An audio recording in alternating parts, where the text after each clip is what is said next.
saya akan membahas skripsi tinjauan pengembangan sumber daya manusia pada PLN ULP Medan Baru. Nah, kita lihat dulu apa yang pernah saya sarankan sebelumnya. Ini dia, kita bahas dengarkan Detailnya ini dulu. coba kita. Ini kayaknya ini bukan apa ini. Ini sudah oke. Oke. Ini harus ada dan ya. Oh, ya udah Rianti Edison, Rianti dan Edison. Baru SDM. Pengembangan. Susah juga kalau nggak ada internetnya. Payah kita, jadi kita lihat aja lah dahulu ya. Saya pun masih ingatnya nih apa saja dulu yang saya sarankan sama kau tentang cara pengumpulan data. Kamu ini ya, Siti. Nah, saya besarkan. Bab 3. Nah, kita lihat dulu. Ini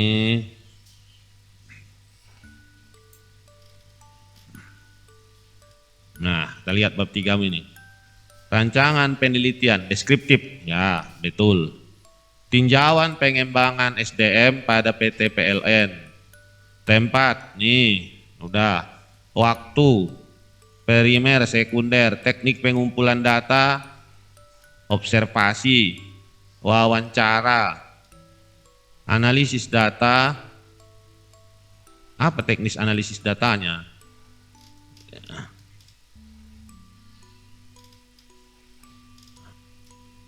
Nah, ini teknik analisis data yang kamu pakai adalah analisis deskriptif ya. Penulis memilih analisis deskriptif ya, udah betul. Oke. Nah, ini yang kurang di sini Siti. Nah, siapa yang kamu wawancarai? Kalau memang kamu harus ada mewawancarai. Kedua, apa namanya? Buat daftar wawancara. Kalau memang ada melalui, biasanya kan kalau deskriptif itu harus ada wawancara. Buatlah daftar wawancaranya dahulu ya. Nah, jadi bab 3-mu ini kamu perbaiki ya, perbaiki baru buat daftar wawancara. Oke, terus kerjakan bab 4. Nah, ini sekaligus kirim ke saya. Oke, Siti, paham kau tuh ya? Udahlah, ini internet ini lambat kali, tak bisa jalan dari tadi. Ini berputar-putar saja. Ya, jadi kita lihat itulah tadi saran-saran yang saya berikan mengenai bab 3 CCT ini. Kita tengoklah dulu apa saja yang ada di sini. Nah, kita lihat di sini hanya menggunakan satu orang informan, yaitu Pak Prayuga. Nah, supervisor. Nah, sebetulnya kalau saya lihat ini masih kurang ya Siti, karena kita meninjau pelayanan. Nah, ya, data wawancara yang kita oke, kita lihat dulu apa masalah. Nah, kita lihat kan judulmu ini mengenai masih kurang sebetulnya ya, kalau saya lihat ya, tapi nantilah kau perbaiki. Kan judulnya ini mengenai apa, pengembangan SDM. Nah, jadi pengembangan SDM itu kan ada dua yang kena di situ. Pertama, yang kena adalah atau pelaku ataupun pelaksananya adalah tentunya yang bagian SDM. Nah, yang kedua yaitu orang yang dilatih. Apa gunanya orang yang dilatih kita wawancarai atau pengembangan SDM? Tentunya karyawan itu kita tanyalah satu orang.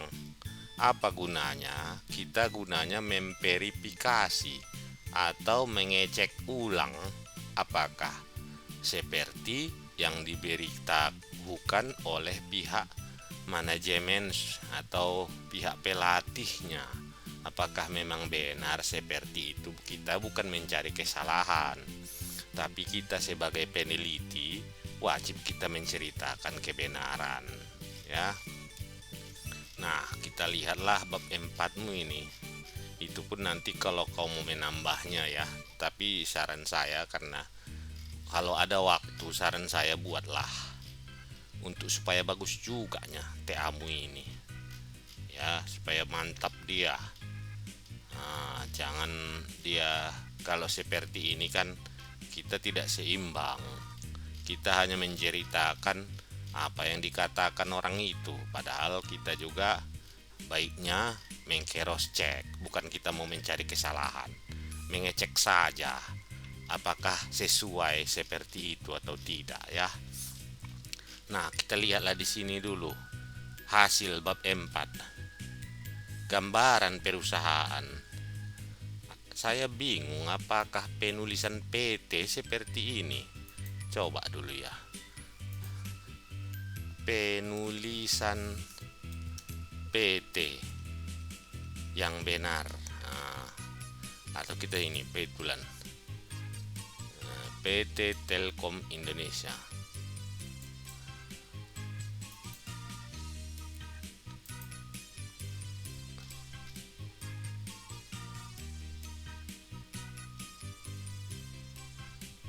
Bukan ini PT Telkom. Coba ya, penulisan lisan PT yang benar.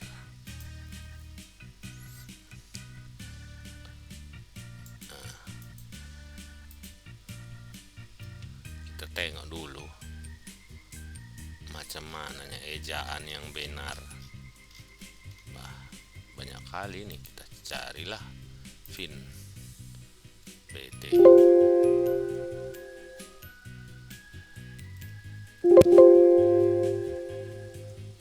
Tak ada. Nah, ini coba penulisan narabahasa.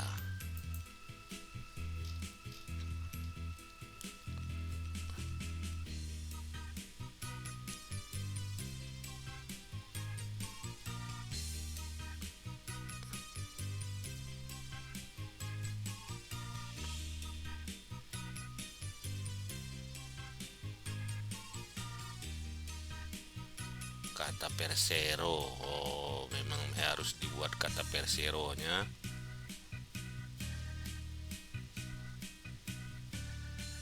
Oh, jadi memang bukan PT titik ya, memang eyo apanya ya. Oke, kita lanjutlah. Memang udah benar ditulis PT Persero PLN. Apa tadi katanya harus ditambah terbuka. Penulisan coba kita tulis PT PLN yang benar.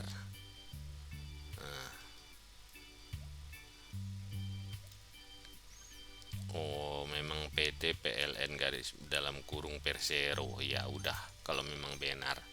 Sejarah PLN, ini sejarah tak usah saya baca. Visi misi tak usah saya baca lah. Ini apa sajanya ini. Makna logo juga tak usah saya baca. Struktur organisasi juga tak usah dibaca ini. Supervisor mana strukturnya ya, nggak ada gambarnya Siti kau buat. Struktur organisasinya mana, sumber harusnya kau bikin lah di sini. Struktur struktur organisasi ya kan, biasanya kan ada struktur organisasi, namanya manajer apa semua. Nah, ini tak ada gambarnya, ada itu biasanya. Nah, ini apanya, job deskripsinya. Nah, ini ya udahlah, tak masalah. SDM, pengembangan SDM.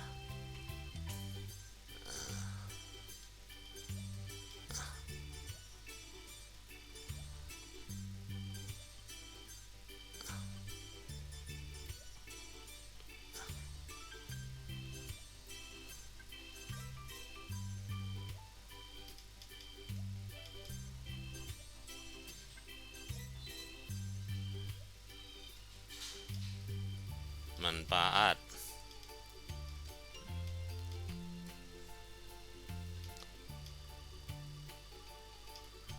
Nah, ini yang seperti ini.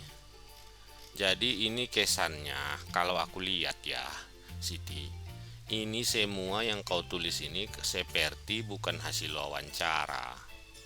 Ya, ini seperti yang kau kutip saja dari buku ataupun TA-TA sebelumnya.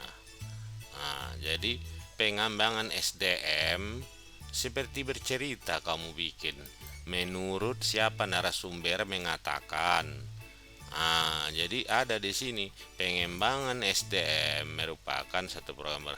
Nah, dalam hal ini PT PLN Medan Baru menurut siapa narasumbermu menyebutkan proses pengembangan. Jadi betul-betul kita buat dia ini seperti wawancara, hasil wawancara, bukan seperti kita mengetik ulang dari brosur ataupun dari TA-TA orang sebelumnya. Karena yang kita wawancara itulah yang kita ceritakan di sini. Ya, jangan seperti ini seperti kayak teori. Nah, tujuan pengembangan SDM, nah, bikinlah di sini. Menurut si bapak itu narasumber seperti kau menceritakan. Jadi kan kita ini jenis penelitian kita ini kan deskriptif. Nah, jadi kalau kita lihat arti deskriptif itu ialah menceritakan. Jadi cerita yang macam mana yang kita ambil? Yaitu cerita yang dari narasumber. Makanya kita katakan menurut bapak ini, menurut narasumber penelitian seperti ini. Jadi modelnya itu kita model bercerita. Nah, bercerita. Dan satu lagi, kita tidak menyimpulkan. Jadi dapat disimpulkan penulis. Ada nanti di kolom terakhir ya, di bagian terakhir bab 4 itu, di situ kamu menceritakan apa pendapatmu. Jadi di sini bagian ini kamu hanya menceritakan apa yang kamu wawancarai. Nah, baru nanti di bagian paling bawah. Nah, paling bawah ini, nah, disinilah pembahasan. Nah, di sini kamu cerita. Nah, kamu ceritakan, bandingkan apa yang dikatakan narasumber dengan pendapatmu. Nah, ya, di sini pembahasan ini. Jadi kalau bukan di seperti ini kayak apanya nih, kayak kamu mengetik ulang saja semuanya. Ya, coba kamu bikin. Jadi dia seakan-akan di situ. Jadi bab 4 ya. Biar saya bikin dulu. Bab 4 itu. Nah, inilah saya ganti dulu. Nah, di sini tempat yang kosong. Nah, bab 4 secara ilmu metode penelitiannya ya. 1 terdiri 2 bagiannya itu. 1, 4, 1. Inilah kita bagian deskriptif. Apa artinya? Di sini kita menceritakan semua hasil wawancara atau hasil kuesioner penelitian. Ya kan? Deskriptifnya dulu kita ceritakan di situ. Judulnya bukan deskriptif tentunya. Yang kau bahas topik berdasarkan apa kuesionermu. Baru 4.2 disinilah kita menceritakan pembahasan. Nah, pembahasan maksudnya kita mencoba apa katanya. Itulah dia bandingkan hasil yang di hasil wawancara membandingkan hasil wawancara satu tentunya dengan narasumber utamanya. Ingat, kalau kita wawancara sebaiknya ada dua, jangan hanya satu. Satu, pelaku atau yang melakukan tindakan. Kedua, orang yang dikenai tindakan sebagai cross check atau memeriksa ulang. Udah. Sesudah kau bandingkan hasilnya itu dan kasih pendapat pribadi. Jadi hasil wawancara, terus satu lagi, jangan dulu kasih pendapat. Terus satu lagi, bandingkan dengan penelitian terdahulu. Itulah gunanya kita kutip ada penelitian terdahulu, supaya waktu membahas ada referensi kita. Ada referensi kita, yaitu membandingkan dengan hasil wawancaranya dengan penelitian terdahulu, baru terakhir kita kasih pendapat kita. Apa pendapat kita tentang itu? Tentunya setelah kita baca penelitian terdahulu, kita baca teori, kita memiliki ilmu lah walaupun sedikit untuk memberikan pendapat, ya. Kita baliklah ke penelitianmu ini, Siti. Kalau kulihat ini, tak bisa kau mengatakan seperti ini. Ini kau bilang, dari hasil analisis, nilai koefisien produk momen. Dari mana kau dapat nilai koefisien produk momen? Tak ada itu. Nilai koefisien produk momen kalau kau kuantitatif, pakai regresi atau korelasi kau baru dapat. Jadi kau perbaiki dulu ini ya. Semangat kau, jangan malas-malas, supaya cepat kau tamat. Terima kasih.